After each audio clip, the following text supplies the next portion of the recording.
This is a problem with eating lunch right before you go live. It's an auspicious start there. Hey, I think we're gonna do this. I think we'll just. Anyway, what's up, everybody? Oh, good to see you. So yeah, that was a fun first 30 seconds. For those of you watching, I'm gonna start calling. We're just gonna call it out. Yeah. We're just gonna address the elephant in the room, and we're gonna tilty over here. That's the normal tilt of my head right now. Mark is not like trying to discover, something. No. He's not trying to figure out what's going on in the world. He tweaked his neck earlier. I'm trying to wait until I can get to the chiropractor later today. That's what I'm trying to do. Should we tell them how you tweaked it, or do you want to make up a cool story on the fly? So, well, I think prefacing it with what I told you this morning, Matt, was really good. I hit a new max on back squat earlier this week, a new max on bench press this week. And then this morning I was getting ready to go to the gym. I knelt down to tie my shoes and tweaked my neck. And if I turn my head like this, there's a shooting pain right here that is miserable. And I spent the first hour trying to figure out what it was that actually caused the pain, because it seemed like every way I turned my neck, it caused pain. Usually it's like, oh, okay, well, if I turn this way, it hurts. Yeah, it's like everything I do. Yeah. I tried laying down at the gym, like laying on my back. Yeah, that didn't help. My stomach, nope, didn't help. It's miserable. I heard a week ago at the playground. You did? Is that better now? Yeah. For the longest time, like if I put my arm this way, this was about as high as I could go. Now I've got full range of motion, but I can still feel it. Yeah, it was weird. So that's the last time, at least for a couple of years, I ever tried to do a pull up with a child on me. Going up was not the issue. It was coming down. There was no good way to come down, and I came down too fast. I was like, oh. So anyway, well, guys, let us know where you're joining us from. Always love to know that. Hey, Gwen. So what we're talking about today is kind of a weird thing for somebody in my position. It's an evolution of my thinking on running affiliate programs. For the longest time, we still do occasionally, just to be clear.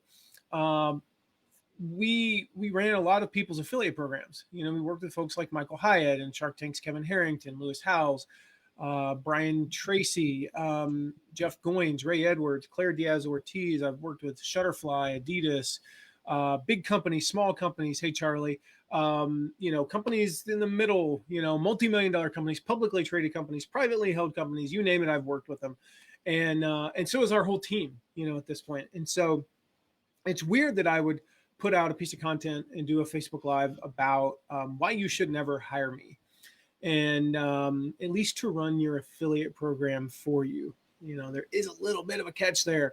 I do think you should hire us for some stuff, just not that. And so what I want to talk about today is why you shouldn't hire me, but also why you shouldn't hire anyone in Hey Connie to run your affiliate program, because there is a lie out there. There's a lie out there that says I have to hire someone to run my affiliate program for me. What that lie does is it holds people back from starting an affiliate program. It holds people back from growing past, more than 3 or 4 affiliates. Oh, I have to have somebody to do that. I can't do that on my own. It holds people back from success with their business, from really scaling their business. And I will tell you that as someone who's run affiliate programs and having run my own, I've got 12.6 million reasons why you do not need to hire your own affiliate manager. And I say 12.6 million reasons because that was the size of my first affiliate program that I ran by myself before I even had an assistant. I hired my first assistant right around the time that we got to right around the 18-month mark, and when we had done about $12 million over the past year. We scaled it a little bit further. We scaled it to about $15-16 million over the next 2 years. But most of that growth I did by myself. Now, of course, we had programmers doing the programming stuff. We had people in other parts of our business. I mean, to be clear, I wasn't running the entire business by myself, but I was running the affiliate program by myself. If you called the phone number for the affiliate program, I answered the phone. If you emailed, I still remember my email address, affiliates@hometownquotes.com. Don't know where that goes today. Probably some guy named Fred. If you emailed that, it came to me. This was 2005. If you faxed the number for the affiliate program, if you were the one person who ever did that, it came to me. And so I did that all by myself and grew it to a $12.5 million affiliate program. Now, don't get me wrong when I say you don't need to hire anybody. There will be a day when you hire somebody. If you've already got, if you're watching this and you already got an affiliate manager, that's cool. That's totally cool. Just know that you need to know this stuff yourself. I don't believe that I need to know everything about Facebook ads for us to run successful Facebook ads. I need to have a basic understanding of the strategy. I don't believe you need to know I don't need to know I don't need to know how the sausage is made, but I sure as heck need to know how to cook it, or you will get food poisoning.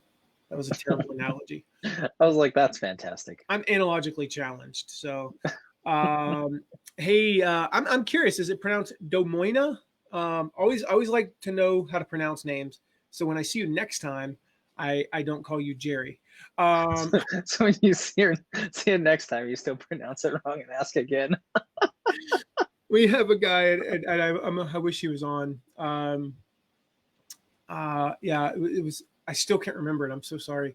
I think it was Gary, but it was. We joked it was like the show any Parks and Recreation fans. Ron Swanson. I like it. I just haven't watched a ton. Okay, you got Gary, Larry, Jerry, Terry. They kept changing his name. And hey, Marie, I'm curious if it's Marissa or Marisa because I know the same spelling. I know both. Don't say that one wrong. Shadrick. Yeah, so we did run Ray's affiliate program for a while. And which mastermind are you in of his? I would love to know. So that's what we're going to talk about today: how to run an affiliate program on your own. Like I mentioned earlier, we've worked with clients. They pay us hundreds of thousands of dollars to recruit affiliates, to motivate them, to pay them, to get them to promote more, to get them to promote again. There is a lot of value in having an affiliate manager. Okay, there's a lot of value in what we did. But I want to share how you can do this stuff on your own. Now, maybe with a little help from your team if you have one, maybe with a little help from us. Also, I'm going to share a way this what I'm teaching today is actually pulled. It's a very small portion of a presentation that we have of Marco was like 5 hours, almost 5 hours, I think. Nearly 5 hours. Yeah. Yes. Like 5 hours or 4 hours and 49 minutes or something. I don't know. A presentation called the Affiliate Code. And we'll share a way that you guys can get like a super awesome discount on that. That's going to be available for just a few days here. But I want to show you how to do this in about an hour a day. I feel like running an affiliate program, to be able to get it up and running. When I mentioned that I ran our affiliate program way back when, I also did all the SEO for the website. I'd created all the content. I was the sales manager. So I ran our sales team.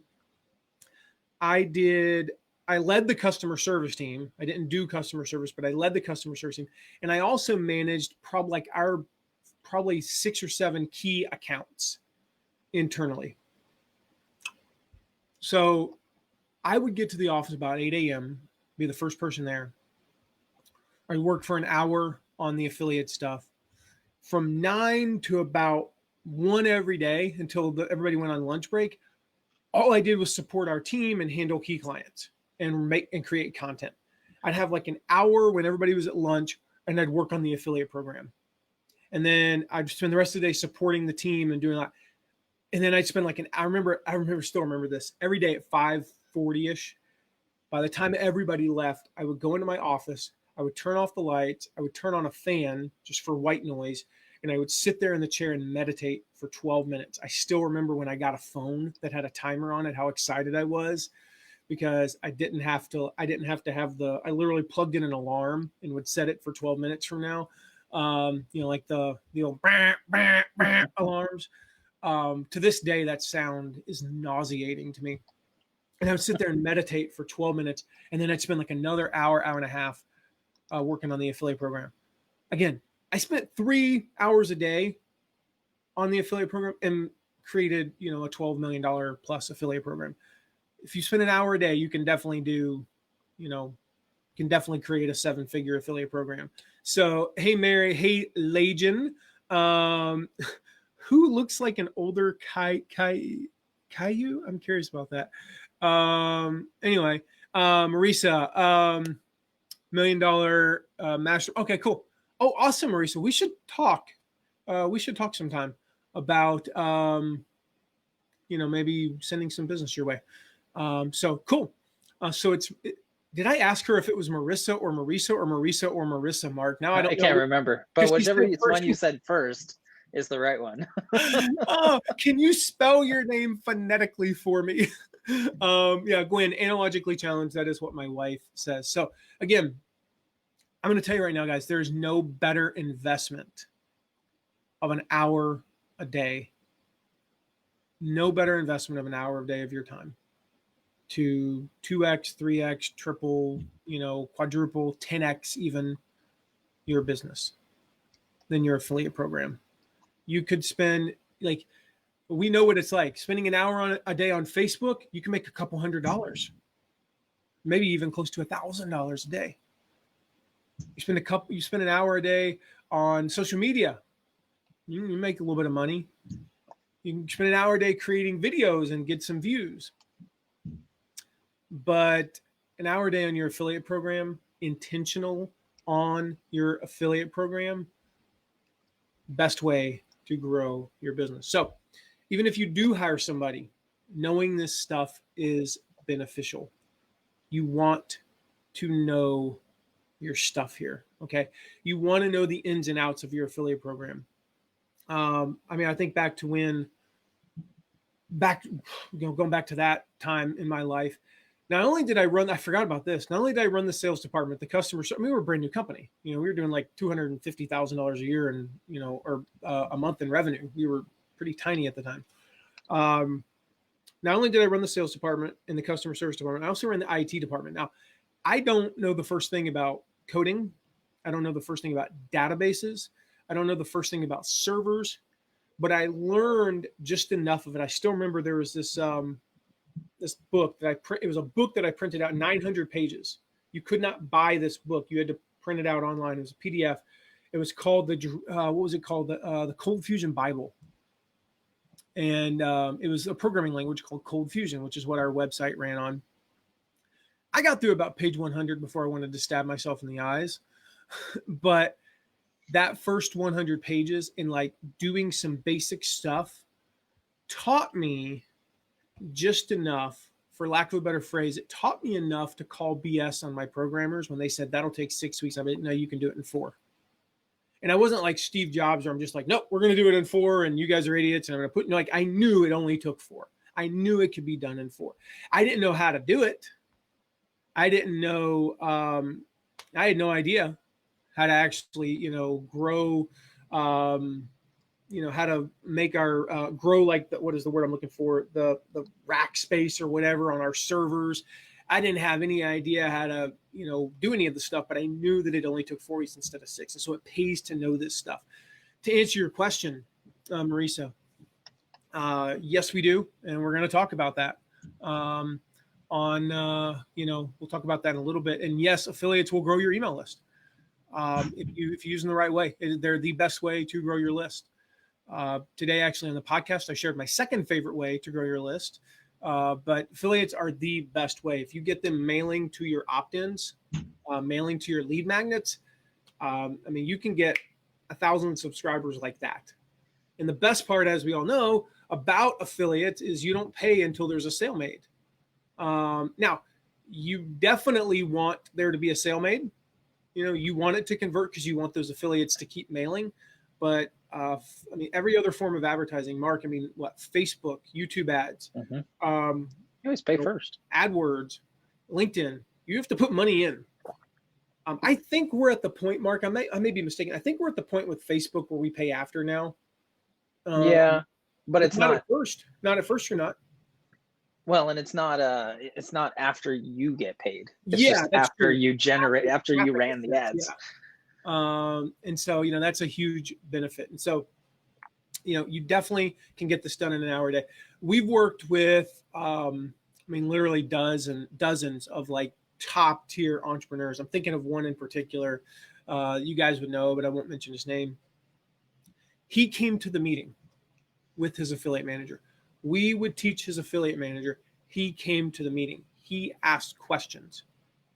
He was learning along with his team because it pays to learn this stuff. And it's not a matter of like like innate skills. It's not a matter of having certain abilities. It's not even really a matter of not having the right contacts when people don't succeed with this.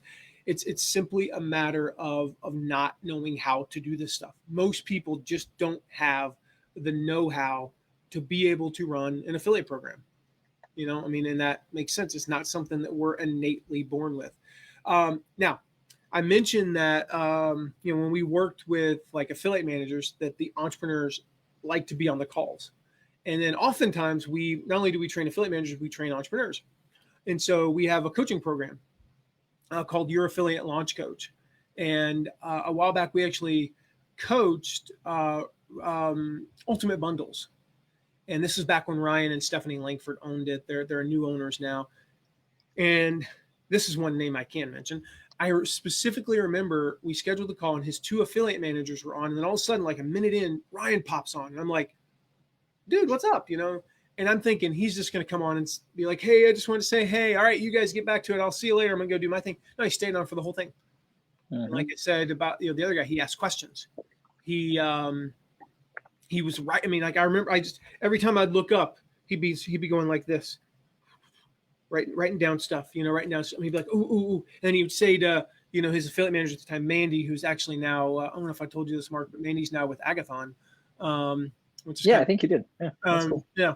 And, he would be like, okay, Mandy, what if we did this, this, and this, and it was so cool because he was engaging with this stuff too. Mm-hmm. And he was learning how to run an affiliate program. So even if you have an affiliate manager, which is totally cool, I'm not suggesting you need one, you can engage with this stuff too. And so, yeah, love it, Marisa. Awesome. Okay, so before we go any further, a quick warning. If I can spare any of you this mistake, or any mistake in your business, it would be this one. It's the number one mistake that I see entrepreneurs make when they're starting an affiliate program. Then one day they know they need some help running it. Okay. So what they do is, if you're at that point where you're thinking, I need to hire somebody, they just completely abdicate responsibility for the program to whoever they hire. And then they wonder why they end up, their affiliate program goes like that. Do not make this mistake. You need to be involved. And as I'm going to share in these reasons here, kind of these the problems with affiliate managers, I guess. Again, raising my hand as one.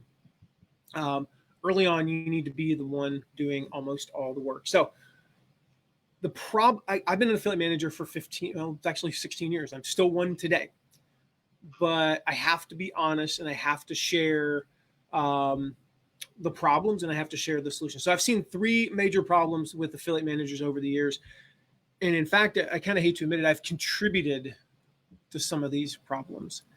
And these problems are exactly why we now focus the majority of our time on coaching entrepreneurs on running their affiliate programs. Problem number one, they aren't you. They are not you. You are the best person to run your affiliate program, especially early on. Mm-hmm. You've got the relationships, assuming you have some relationships, and also you've got the best ability to create those relationships. Who would you rather have a relationship with, generally speaking? The founder of a company, or the main blogger at a certain platform, the actual podcaster, or one of his, for lack of a better term, underlings. You'd rather have the relationship with that person. If you think about it, if you go on somebody's podcast and you're on the podcast and you talk for 15 minutes before You do a 45-minute interview, you talk for 10 minutes after, you follow up with the text, you talk on video 2 weeks later. Now you've developed a relationship. Who's going to be better at handling that relationship long term should they become an affiliate than you? Secondly, nobody knows your company as well as you do. You know the ins and outs of your company, and you have all the stories. I've decided, or determined, I guess, over the years, when I talk to people about my company, just having those stories, like there's always a story for stuff. You know, I mean, we all know the importance of story. Marissa, as a copywriter, you know the importance of story. But being able to tell those stories as the founder of the company just really gives me rapport with affiliates. So again, the problem is they aren't you. The other thing that they don't have is they don't have passion. No affiliate manager will ever have the passion that you have. As entrepreneurs, we all know. I mean, who here has ever been up at midnight working on their website or responding to an affiliate? That's just the way we are, you know, as entrepreneurs. I remember back in that company that we built into, $12.5 million program. The company was called Hometown Quotes. They're still around today. A company sold back in 2011 after I'd already left. Actually, sold in 2012 after I'd left. And I remember when I was still living with my mom, we were doing like $300 a day. They're just the three of us that started the company and an overseas programmer. And I remember getting a text at like 3 a.m. And I woke up and I was kind of foggy. I always kept my phone across the room. Got up, well, as you know, if you wake up in the middle of the night, you have to go to the bathroom.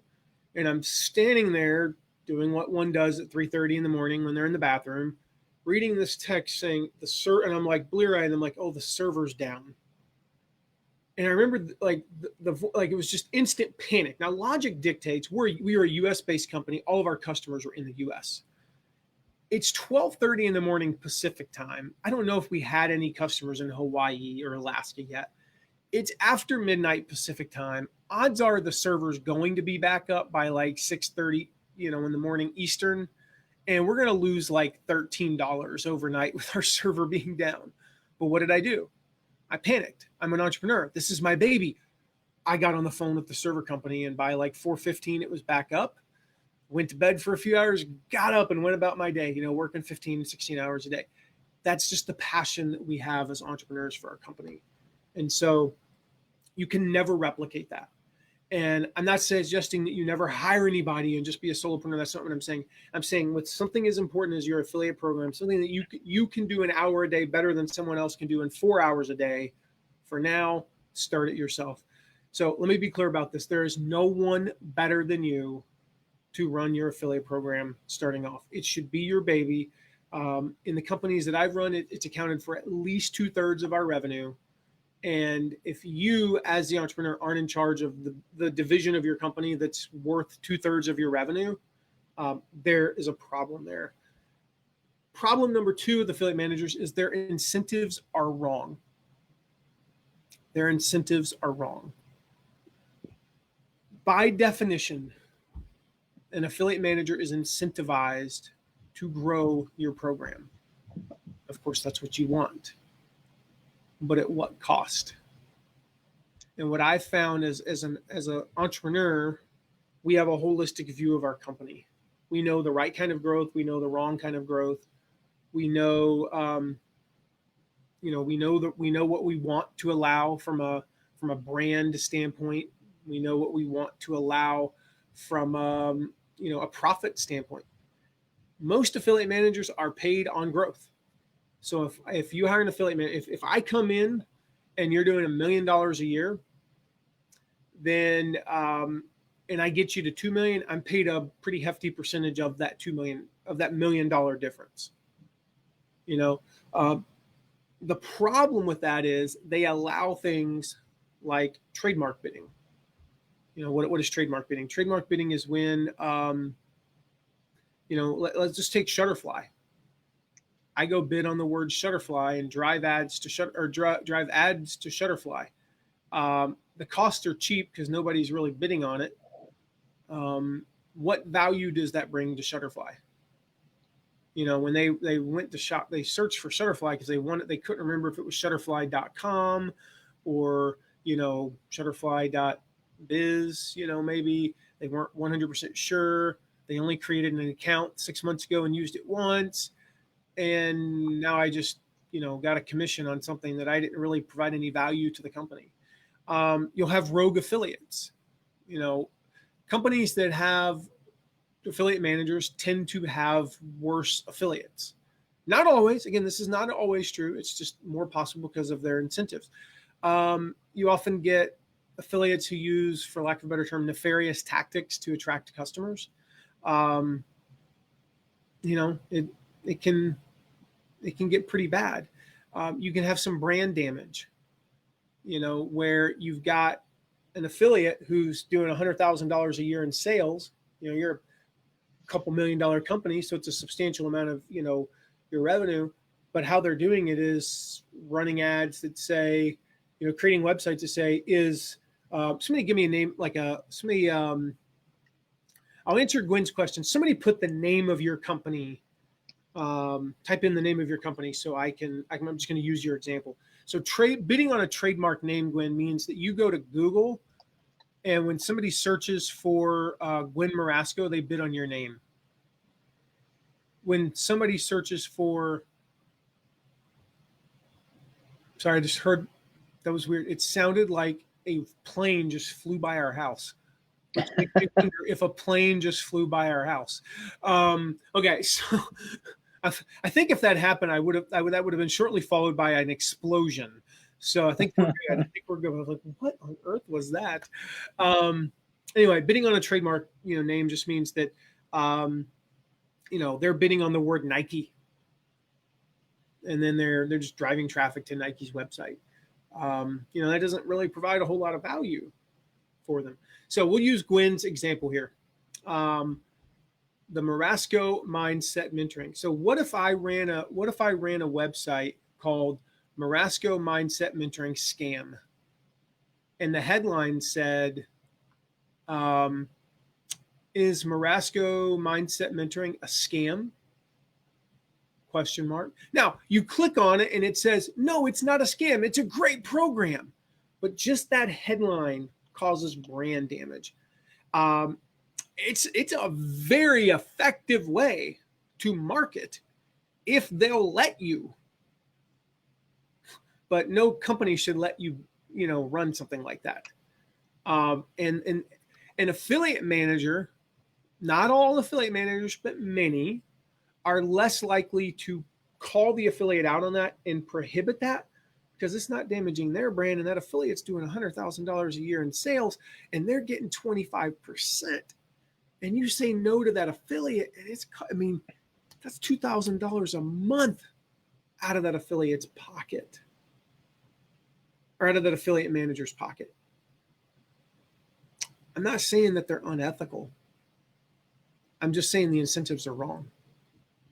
I'm saying I don't want anybody on my team to have to be in the position of choosing between what is right and $2,000 a month. I don't want to put them in that position. And I don't fault people. I'm not making moral judgments on people here. I don't fault, somebody for choosing the $2,000 a month. And again, because it's not their brand, but as the brand owner, you care more. That's where I'm going with this. And to answer your question, Gwen, yeah, bidding, you can go to AdWords, on Google. And I right now I could go bid on Marasco Mindset Mentoring, 10 cents a click, and send traffic as an affiliate. What value does that give to you? Now there's things like reviews. That's totally different. There is value, but if I just send them directly to your page, what value did that, provide? And so we want to avoid that as much as possible, especially when it's negative marketing, like Marissa said, Resilient Creator. Is Resilient Creator a scam? No, it's not. It's actually great. But that headline alone just planted a seed of doubt in someone's mind. And it causes issues. Because if I go to, to Google and I see that, I may never click on it. I just see resilient creator scan, scan. We scan. It was hard to say. Scan. They sound too similar. But we see that all the time, right? I think it was, Gwen said we see that all the time. It causes brand damage. It's almost like brain damage, but, anyway. Very similar. All right, so their incentives are wrong. So again, they aren't you. Their incentives are wrong. And then third, kind of partly ties into the last point. Their first priority is always their JOB. I mean, their focus is on protecting their job. Their focus is on looking good. Again, I don't blame them. They want to keep you as a client. They want to keep their job. They want to make the most money for the longest amount of time. I don't blame them for this. But here's the problem with that. I'm going to give you an example. Years ago, we worked with a publicly traded company. And granted, publicly traded companies are a different beast altogether, meaning they're just sometimes dumb. They're financial. How do you feel, Matt? But even so, the agreement we had was we had to grow. So to keep this simple, as the affiliate manager, we had a base amount that we made every month, no matter what happened. We got a percentage up to a certain point, but if we hit 30% year over year, and this was a 5-year agreement, if we hit 30% year over year, it's a substantial bonus. I mean, I'll put it this way, like it paid for like our mortgage for a couple of years every year. It was substantial. So we wanted to grow by how much every year? About 30.1%. Well, the first year, like an idiot who's just like gung ho, I'm like, hey, we grew the program by about 55%. It was like $20 million. Well, the next year we grew by like 40%. I mean, it was so hard at this point to grow 30%. It wasn't even funny. And so I just, I looked at the numbers, and the conversation that we had was we have to, like, we were hitting 30% like, December 3rd. That's a company that was heavy Q4. Okay. It was like between about a week before Thanksgiving and like December 19th, which was the last shipping day before Christmas, as a retail company. That stretch, like that 4-week stretch, accounted for like 60% of our sales annually.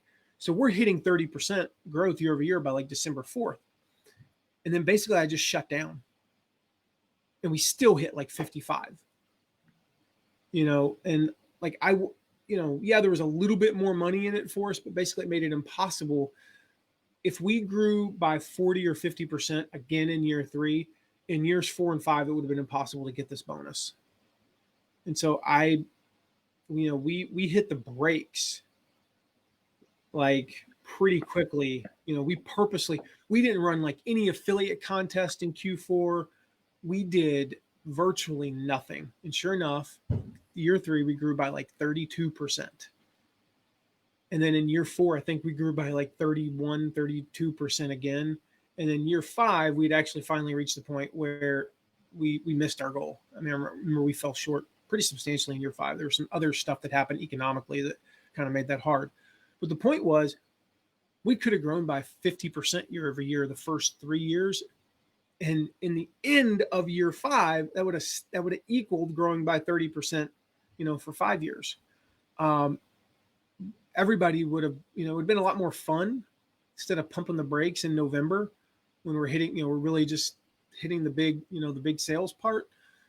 It's just a stupid way to run a company. Entrepreneurs don't think like that. The thing is, I was doing what we had to do as a company. I was thinking of our company first before them and saying, they set the target. What can I do to protect our position? Because the other thing I knew is if we're hitting that goal every year, not only are we getting a huge bonus, but there's no way they're getting rid of us. There's absolutely no stinking way they are getting rid of us. We will keep working with them every year, guaranteed massive amounts of money. So problem number 3 is that they're protecting their JOB. They're not you. their incentives are typically wrong. And their first priority is not the company. It's not your brand. It's not your reputation. It's not even making you the most profit. It's their job. It's keeping the contract. And again, I don't blame them. I've been there, been there, done that myself. There's nothing wrong with it per se. I never did anything unethical or immoral or illegal. The FTC tried to say I did once. So if you go search like Matt McWilliams FTC, you'll find where I was sued by the FTC, I think in 2010. Now, just as a funny story, the reason they sued us is because one of our competitors, who was kind of a weirdo, he reported us to the FTC saying they're doing this with Gibson Guitars, and they're running an affiliate thing with Gibson Guitars, and Gibson Guitars isn't disclosing they're an affiliate. Gibson was never an affiliate. We never gave them any money. We took the marketing director out to lunch once, I think, to discuss. I think we paid for lunch to discuss, the relationship. But they used an affiliate link just so we would know how much traffic they were sending us. That was all. So the FTC investigated us for 2 days and ended up dropping me off the suit because it made no sense. Found that a couple years before, the former affiliate manager had not policed his affiliates properly, and fined them, not very much money and whatever. And it wasn't that big of a deal. But I say all that to say that I've never done anything illegal, unethical, or immoral, but I did do what was in the best interest of me and my company, which may have not always been in the best interest of the people whose affiliate programs you're running, because that's what human beings do. So this lie that says that I have to hire an affiliate, I have to hire someone to run my affiliate program, it is absolutely not true. You do not need to hire someone to run your affiliate program. And again, you can do this in an hour a day. Those are the 3 reasons why you don't want to hire someone. Now, I mentioned earlier, and I know Marisa was asking about this. If you guys go to, I mentioned this was a part of a training that we did called the Affiliate Code. This was a very tiny fraction of it. We literally in this training, Mark, and we basically give away our whole playbook. Yeah. I mean, as much of our playbook, that I've accrued over the course of, I think collectively we've been in this industry for 20 some odd years now. So as much of 20 years worth of knowledge and wisdom and experiences you can give away in about 5 hours, that's what we give away. It is everything. We don't hold anything back. We share some of like our biggest secrets for running affiliate programs, like some of the, oh man, there's the confidential briefing at the end. The first part, let me pull this up. The first part, and oh man, that one's good too. Okay. So strategy number 1 and 4 are unreal. I'm looking through this. We even give away like a bunch of email templates. Strategy number 3 is pretty good too. Actually 5. Okay. So 2 is not bad. So all of them are really good actually. And that's just the confidential briefing part. Like we walk through how to find affiliates, how to actually get them to say yes. We give you a bunch of email templates. I mean, there's so much in this. What to do after the launch. I'm just going through this. How to activate. Oh my gosh, I forgot about that one. How to activate your inactives. We share what we call the fake book strategy. That's pretty cool. We walk you through, how we got Lewis Howes to a number 2 New York Times bestseller. How we took Ray Edwards and 2x'd his annual revenue in a single month. We talk about with Michael Hyatt. This was one of my favorite ones. Let me see if I can find that part here. With Michael, we talk about how, so his top 3 only accounted for 14% of sales, which totally goes against like this whole myth that says, oh, your top 3 affiliates are going to be 90% of your sales. Not if you do what we teach. No, not going to happen. Top 10 were only 27% of sales, and he had 500 plus affiliates make at least 1 sale. We ended up helping him do like 1.2, $1.3 million launch. The year before it was like 270,000. And we didn't do it by going out and getting a bunch of big names. We did it by going out and getting a bunch of like people who made 1, 2, 3, 4, 5 sales, which anybody can do.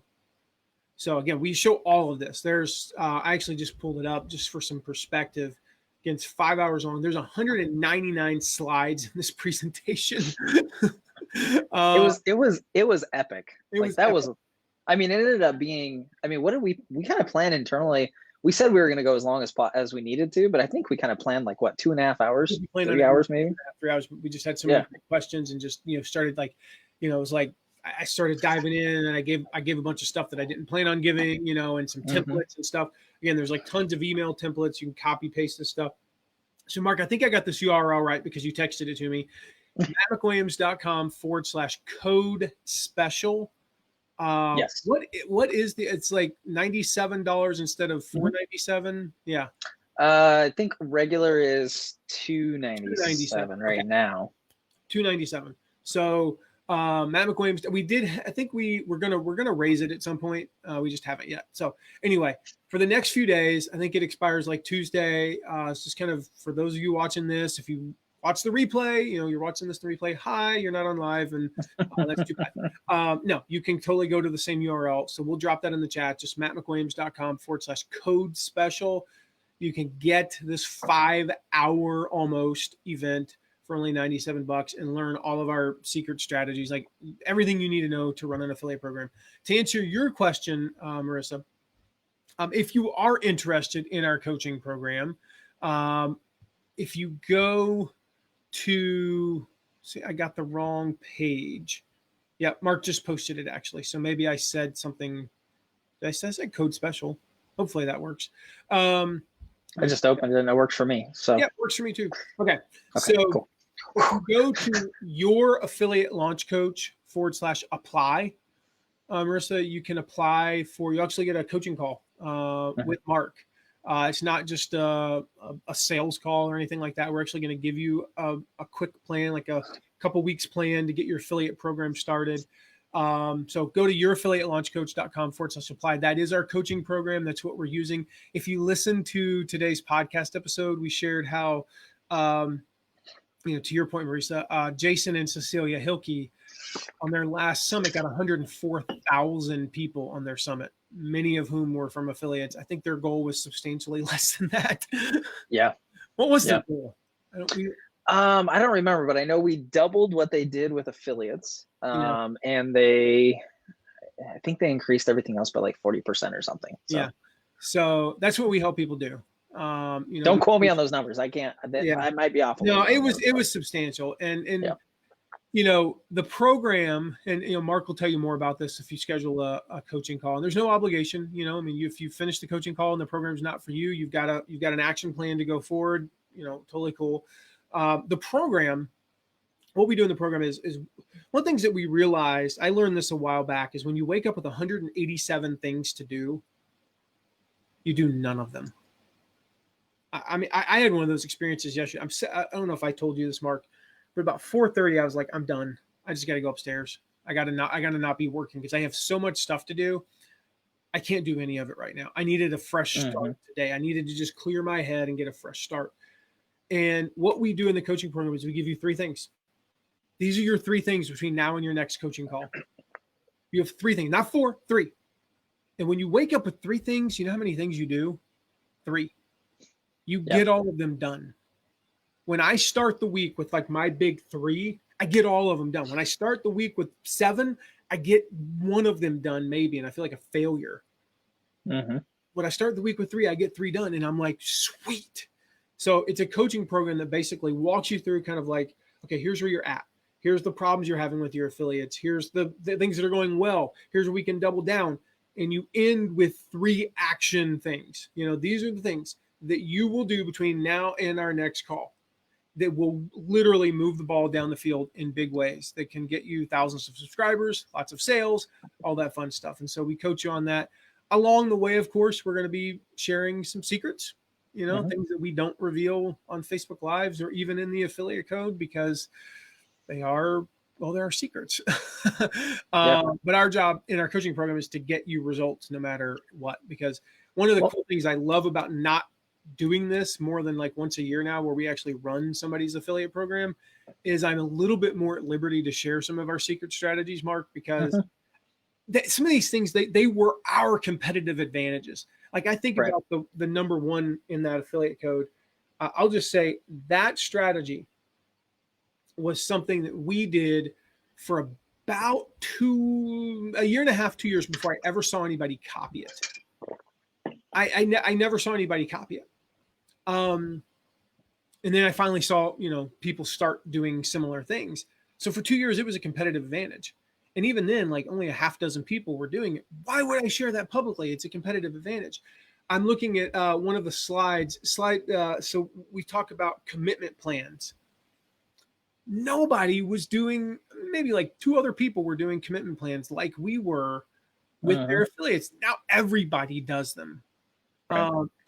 Literally, I mean, it's so fun. Like I got our first student, Pete Vargas, whose first launch was like 4.2 million. His last launch was like 6 million, something like that. It is so fun because he's like, they're doing the commitment plan with you and me and Rob. Right. And like, I wonder where like I learned this one, Pete. He's like, right. I learned it from you. And I'm like, none of your tactics will work on me. Oh, we'll send an extra 3 emails. Yeah. I mean, they work. So it's kind of fun, like watching, the student become the teacher. He really wasn't teaching. It was just the student becoming a master. So yeah, just looking through like the affiliate code, so much of the stuff in there, stuff that we never shared before because, slide 80. Oh my goodness. Talking about random drawings. Nobody was doing deep leaderboards. Nobody was doing deep leaderboards before we talked about that. Nobody was doing that stuff because we weren't telling anybody, like, unless you were in one of the launches we were running or affiliate promo, unless you were in it, you didn't. And even if you saw it, I don't know that you knew it. Like there's something like, I can watch somebody skateboard and not go out and do an ollie. I can't do it. I don't even know what an ollie is. I just heard somebody use it once in reference to skateboarding. So I can't do it. Yeah. So I think too, Matt, one of the things with our, I know we're talking about affiliate code, but with our coaching program too, I mean, we were on a call with a new client a couple days ago, and it was funny because at the end she's like, oh my gosh, you guys are like, this is amazing, you guys have this nailed down. And the reason I say that is not to say, look at us, we're so awesome. It's, we have the experience. I think, Marisa, you said that earlier, it's the experience, it's the knowledge. It's every single time we work with somebody, we say, oh, let's add that, or, oh, hey, you need this too. And so it's like you said, Matt, it's 20 years of, we've had the experiences, we've been in that situation, we know what you're going to need, and we provide it, and we coach you through that. And I think that's the value of that kind of a program. And that's what we did in the Affiliate Code Unlock too. I mean, it's really just, hey, here's everything we've learned, and yeah, it's funny, I remember when we were sitting there going through it, and it was like every single thing you shared, it's like, oh yeah, I saw so-and-so do that a couple months ago. Oh yeah, I saw that in an affiliate program. And it's just, I don't know, it's just the experience. And that's the value of it. And I think that's the cool thing. I mean, Matt, you didn't even share this, but I mean, we spent 3 or 4 years telling people no over and over and over again, because we just couldn't. We could not run everybody's program. It was like for every 20 questions we got, 19 were no, we can't run your program. And so we finally developed this way. Give you the numbers. I don't know that you've ever told me those numbers. I would love to hear that. So from 2015 to 2019, we worked with 14 clients. We said no to 137. That's crazy. Yeah. So that's crazy. I was talking to, what did you say? 90%? That's probably 14 out of 151. I mean, we said yes to 8%, 9% of people, if that. Maybe I'm doing bad math there. But yeah, that's about right. And that's just the people. Actually, I'll take that back. The 137 were people that we said no to, but I thought might actually end up being something. There was 137 people that got moved to a folder in our email where I said, we want to follow up with them when we have something else. That didn't even include probably another 50 or so that were just like a hard no, like, you're in this industry and we're going to say no. So yeah, I mean, the reality is, we said no to probably well over 95% 93, 94, 5% of people that reach Well, out to us. and that's the way every top affiliate manager I know is. I mean, I was talking to one of our friends a couple days ago, and she told me the same thing. She's like, I've told like 6 people no in the last week. I just can't. She's like, I can't take on any more clients. Like, I'm booked until next Q2. And so Yeah. I think it's, to me, I'm so excited about this program because it's, you know, as we've developed it, it's like, oh my gosh, this is a way we can help more people. We can take what we know and help you grow your program rather than just saying, nope, sorry, you've got to jump on the waiting list. You know, in 3 years, we'll help you with your program. You know, it's like Matt's making fun of me for my tilt. It's like I forget a little bit, and then like I get a little more straight, my head gets straight, and then I feel this like pain in my neck, and it's like, oh yeah, it hurts less right there. I just right there by tilting my head, but you're totally right, man. I mean, I know for me, I'm glad we ran, you know, the programs that we ran. I'm glad we worked with the clients that we did. And we will continue to work with, you know, like I said, about one client a year. It keeps us fresh. Like we run our own stuff. So, you know, we run a few launches a year. We've got our evergreen stuff, and then we'll run like one client launch a year. Typically, we're going to kind of bounce around from industry to industry and work with some people that, and maybe some different things. Like I'm looking to add on somebody to run a book launch because we haven't run a book launch in a few years.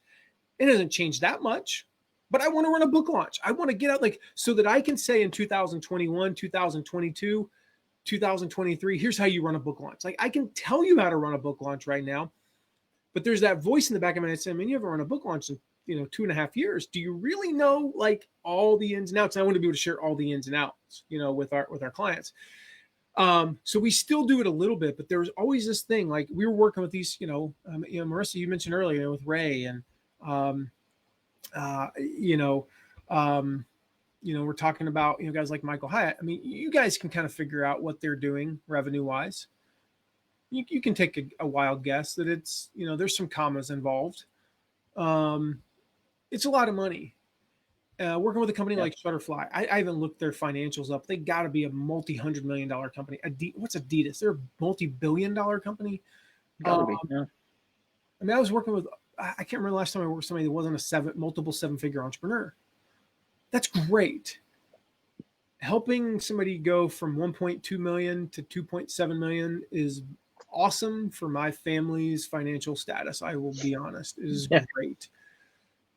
It just reached the point where it wasn't like super fulfilling. Helping somebody go from like, you know, $50,000 to $300,000. Take like our very, very first client. This is before you came on board, Mark. A guy's named Eric Andreas. Yeah, you can look him up. It's not his actual last name. I don't even remember his last name. It's something very Swedish though. I don't know if I'm at liberty to share his real name. Eric Andreas is his stage name, and it's Eric Erich. And then, so he's a guitar instructor, and so we worked together. Very first coaching client I ever did. I helped him build an affiliate program from scratch. And I was like, about a year later, I followed up with him. You know, he had no affiliate program, and he was doing $88,000 a year in revenue by himself. The following year, he did 212. And so when I followed up with him, I was like, dude, that's awesome. You know, I mean, $124,000, man, that's great. He's like, no, you have no idea what that means, dude. He's like, first of all, we're going to be at 300 this year plus. We're going to be at 300 plus. He's like, we'll be at $500,000 within 2 years. He's like, first of all, I hired a part-time guy to kind of run some of the, you know, the logistics, like customer service and stuff. So I'm not having to work 65, 70 hours a week. He's like, I'm working a pretty normal work week right now. It's like, I took a vacation. I got to do this. I'm spending more time with my family. Like, you know, his relationship with his wife was on the rocks when we met. Like, he and I got to be we talked about stuff that had nothing to do with affiliate programs. Like, I was kind of like, at first I was a little uncomfortable because we weren't that tight, but as we got closer, you know, I was okay with it and we would talk about stuff. He's like, man, my relationships are great. He's like, we moved out of that crappy 2-bedroom apartment. You know, there's he and his wife and 2 kids. They moved into a neighborhood. I know the neighborhood because I grew up like 2 miles from there. And it's a great neighborhood, great house. Their daughter is like moderately special needs. She's got some learning disabilities. He said, man, we took her out of that crappy, you know, school they're in. They put her in a private school. It costs like $15,000 a year. You know, he was like, oh, we paid off all of our debt except for our house. And then I got a new I was able to build a new studio for all my videos, which is really going to help, improve things long term. That was all in a year. Like, all I did was teach him how to run an affiliate program in a tiny industry. $124,000 a year from his affiliate program. Actually, it was a little bit more because his other stuff went down a little bit due to some stuff with some ads. So probably $135,000 affiliate program, $7 a sale. He didn't have a higher ticket item. $7 a sale. You can do the math on how many people. I mean, it's simple. Divide $135,000 by 7. It is a lot of people that he was able to help to start playing the guitar. And that's what we do.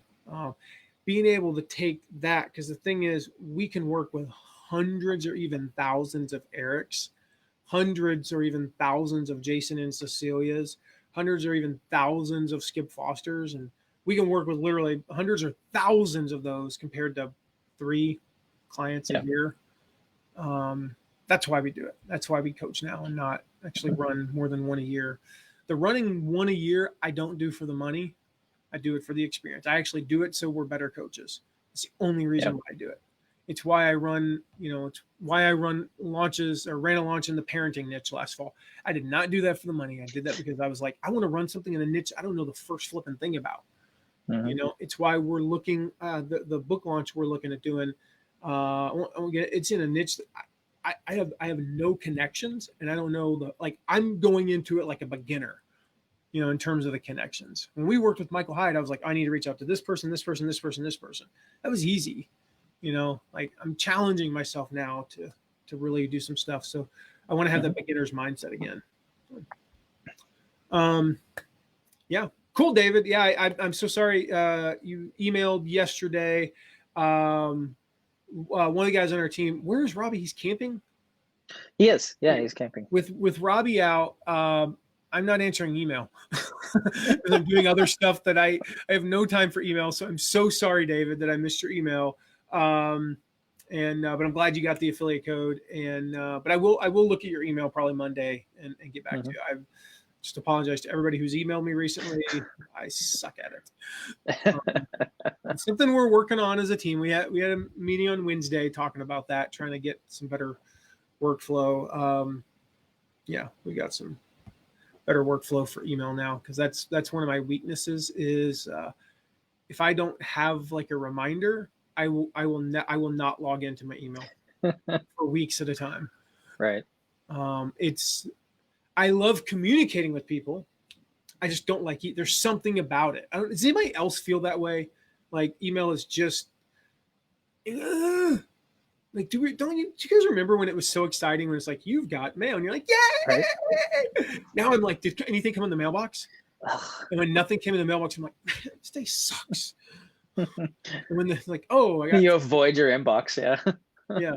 And it's just, because it's not my thing. I want to do other stuff. Like I want to be doing this and I want to record a podcast and I want to write it. I want to send an email because that requires a certain creative side of my brain. I don't want to answer an email because that's mundane to me. So anyway. All right, cool. Yep. So mattmcwilliams.com/code special is the link for that, Connie. And then to apply for a coaching call, which I think they'll get that opportunity when they get the affiliate code.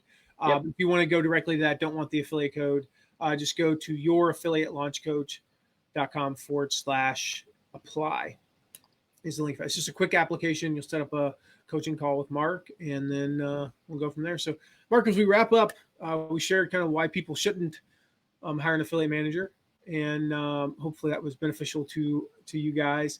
Shared some other fun stuff, and made fun of Mark. Yeah. Made fun of Mark's tilt. The whole world's tilted right now for me. Some guy said that you look like an adult Caillou. I know, right? I'm offended by that. My daughter, we let my daughter watch Caillou for about 15 seconds. No, it's not true. It was like a week, and her attitude, everything afterwards, her attitude like got bad. Like just how whiny she was, and I'm like, all right, Caillou's gone. No more Caillou.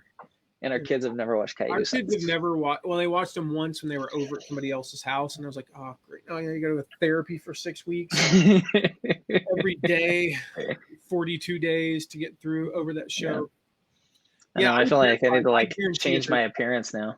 there's going to be a study done, like in 10 years, of kids who watched Caillou or however it's pronounced, Mm-hmm. and I'm going to tell you right now, they're all going to have been bullied. Like You know, it's severely, that's severely.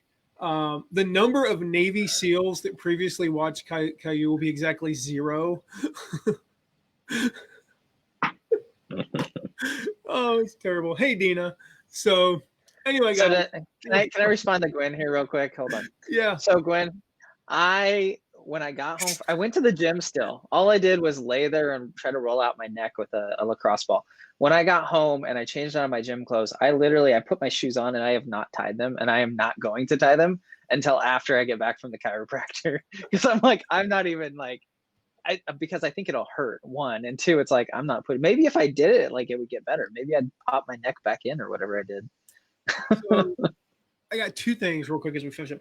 Who's seen the Facebook ad with me lying on the floor? Gwen knows the story, so you can't say anything. Who's seen the Facebook ad? Of course, you wrote that ad. Who's seen the Facebook ad with me lying on the floor with like the laptop and the microphone and all that? If there's a story behind that I need to share, and I will share that, so I'll just leave that one hanging. Secondly, if it makes you feel any better, Mark, I got the worst neck cramp the other day brushing my teeth. Oh, good. I do feel better now. I don't even know how that happened, but I'm just sitting there. And right? Like, and I kind of went like that, and I was like, oh no. And I was like, I can't move. And I remember going, what do I do? Because I can't see where to put, I can't put the toothbrush down. So I literally just threw the toothbrush on, it's an electric toothbrush, threw it on the counter, forgot, and it's going, and it's like moving across the counter. And, and I had to massage the magnesium rub in, and it went away in like 30 seconds, but I was like, it hasn't come back. Yeah, I got I think a neck cramp before until then. Not only was there pain, but it was like the muscle was spasming. So I'm driving to the gym and I'm like driving along like magnesium? This. I have not, no. Okay. But I'm driving to the gym. Hold on, let me finish my story. Stop it. I'm driving to the gym, and as I'm going, all of a sudden my neck would spasm and I had to like slow way down because I'm like, ow, ow. Okay, I can continue again. And it was like over and over and over again. It was miserable. Okay, try magnesium. Got it. I was also recommended valerian root. I hear it's a really good muscle relaxant. Yes. But my trainer said if I try it, be prepared to wake up and not realize I fell asleep. So I decided not to get it before this because I didn't want to like ghost you on the Facebook Live. Yeah. Yeah, valerian root you definitely want to take before bed because it's just a muscle relaxer is all it is. But it's like non-addictive and all that. So just as a side note, it's called TheraWorks. Remember our friend Mark Tim, has all the distribution rights. So if you buy it on Amazon, I got some of that. He's making money. You have TheraWorks? Mm-hmm, yeah, I heard it. Which kind? The foaming. The Protect. Whatever. Is it the Protect or the Protect? Okay, that doesn't have magnesium. That's the kind that's like that fights like bacteria and I got that one. All that. So there's another one. He has another one. The one get the TheraWorks.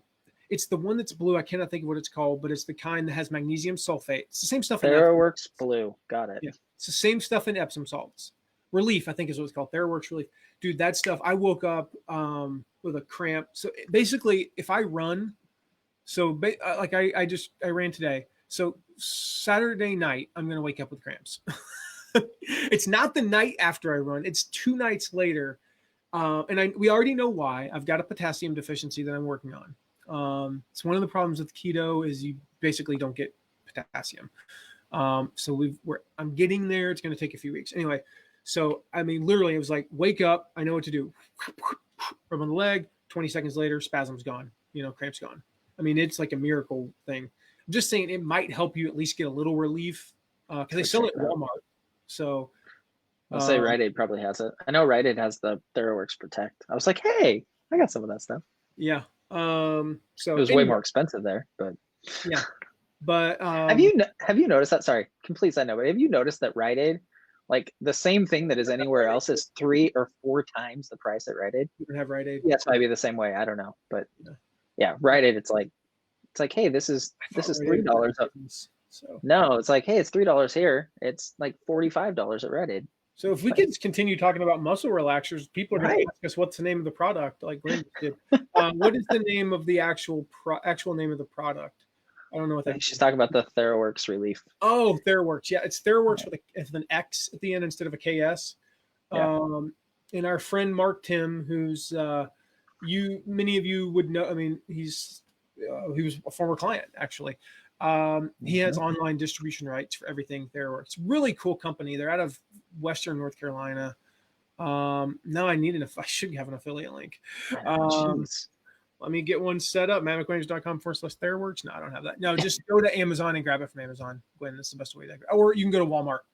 In all seriousness, like most stores have it if you want to get it quick, but it knocks out cramps, and that's what's been helping my shoulder. It's just, because most of us are magnesium deficient these days, because we used to get magnesium. Gwen, you know this as well as anyone. We used to get magnesium from food. And because our soil had a lot of magnesium, but this is like a whole thing. Let's talk about crop rotation now. No, like because we don't rotate crops and all that, we're short on magnesium in our food. There are foods that are higher, and that's what I'm trying. One of the things I've been doing better with is eating a lot of spinach and spinach, also spinach, and some cashews for a treat. But spinach and more spinach is really high in magnesium. So taking magnesium supplements and Really, Gwen? I just pulled up Facebook and Gwen's like screenshotting my head being sideways and making fun of me. We're not friends anymore, Gwen. No, she like screenshot it and shared it on Facebook. While we've been live. You guys are terrible. Make fun of the injured guy. Taking my computer and no, I'm probably just gonna close it and go lay in bed. That's what I'm gonna do. All right. Well, guys, this has been a fun last 10 minutes. I love it. I don't know. This medical minute brought to you by TheraWorks. Guys are cool with us going off topic. We'll do it every now and again. So, guys, go listen to the podcast today with Jason and Cecilia Hilke talking about 104,000 subscribers in just basically 2 weeks. And we got some fun outtakes at the end. Don't fast forward. Oh, we do? I gotta go listen. There's music. Dude, did I not tell you about this? No, you didn't tell me you're doing outtakes. The transition music is Cecilia. Don't know the words. I heard the song once and it stuck in my head. Anyway, it's that song.